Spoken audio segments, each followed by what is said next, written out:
Evil Pixel. Nintendo's AAA games are treated very delicately as far as development is concerned. It isn't very often that Nintendo chooses a third-party company to produce one of these, and such is the case for the video game we'll be discussing today. Retro Studios is an American video game developing company closely affiliated with Nintendo through its founder, Jeff Spagenberg. Retro Studios originally came to fame when it was given the opportunity to develop Metroid Prime. Metroid Prime quickly became a fan favorite throughout the community and is still considered one of the best Metroid games. The studio was then in charge of completing 2 additional Metroid Prime games, which concluded in 2007. After Metroid Prime's vast success, Nintendo then gave Retro Studios a chance at another AAA title, the Legend of Zelda series.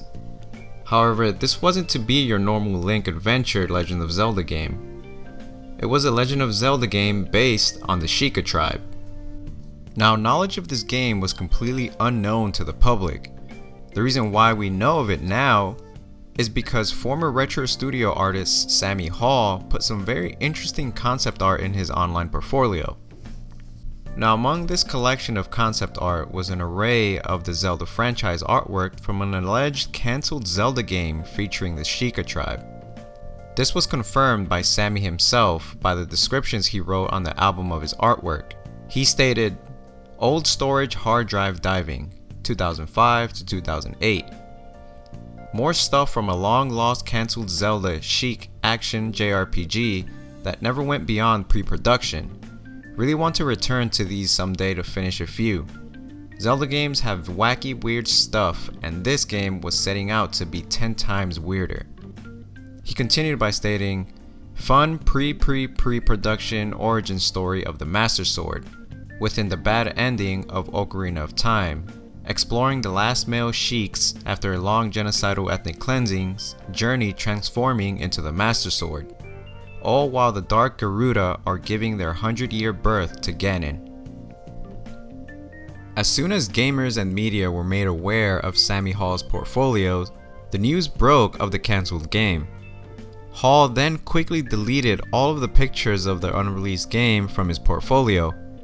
Now, thankfully, you could still view what he had posted by using the Wayback Machine. I'll leave a link in the description below for those interested. A good majority of the concept shown is of the Garuda Tribe and what he describes as Dark Garuda. Alongside the Sheikah, the game also seems to be centered around the Garuda Tribe.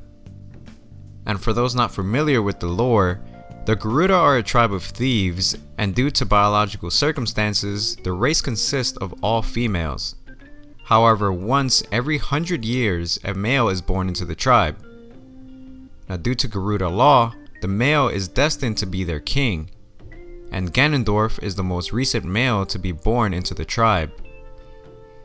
Now, it is believed that the game had something to do with the prediction of Ganondorf's birth. Now, while I don't know much about the Master Sword's origin, what I could find is that it was forged by the goddess Helia. But apparently this game was taking us deeper into the lore of the sword and the last male sheik, who I'm assuming was intended to be the protagonist of the story and was in the end going to become the actual Master Sword itself, to fight off the darkness, which is Ganondorf. So I'm guessing it was going to be a back and forth rivalry between the Sheikah and the Garuda. Now, either way, if these concept images are any indication on what this game was to be, it definitely would have been interesting to say the least. Some of these images show off some very interesting character designs, including the centaur-like creature with Sheikah armor, dragon creatures wielding huge clubs, different interpretations of the Garuda, and what could be this game's interpretation of the Zora, which looks very eerie. Now, from my observations of these images, it seems as though this game was going to be a mix of elements from other games possibly. There is an image of a wolf and Twilight similar to what you transform into in Twilight Princess, as well as a huge bird similar to the Loft Wings in Skyward Sword. These concepts are just really wild, and there's a lot of images that I just can't really make out what they are, like this Deku style dwarf person covered in armor. I don't know, I realize that these concepts are strictly just that, concepts, and they don't really necessarily portray what could have been in the final game, but it does represent ideas of things that could have been discussed.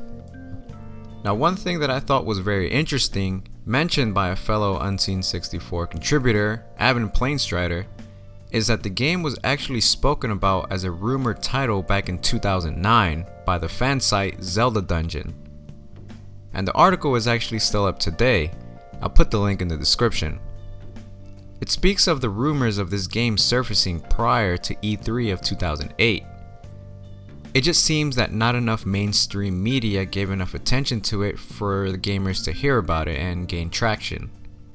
Now, according to Sammy Hill, this Zelda game was supposedly cancelled due to the fact that former Retro Studio lead employees Mark Pacini, Todd Kettler, and Kynan Pearson left the company. Now, this left the game with no direction, and so Nintendo decided not to continue with the game. So who knows, perhaps they decided to focus their attentions on another title or a completely different console. But unfortunately, that is what we know of the unreleased Sheikah game from The Legend of Zelda. Thank you guys for watching. Check out some of our other videos if you'd like. And don't forget to follow us on social media and check out our Patreon as well if you want to contribute and help us get these videos out more frequently. And I'll catch you all next time.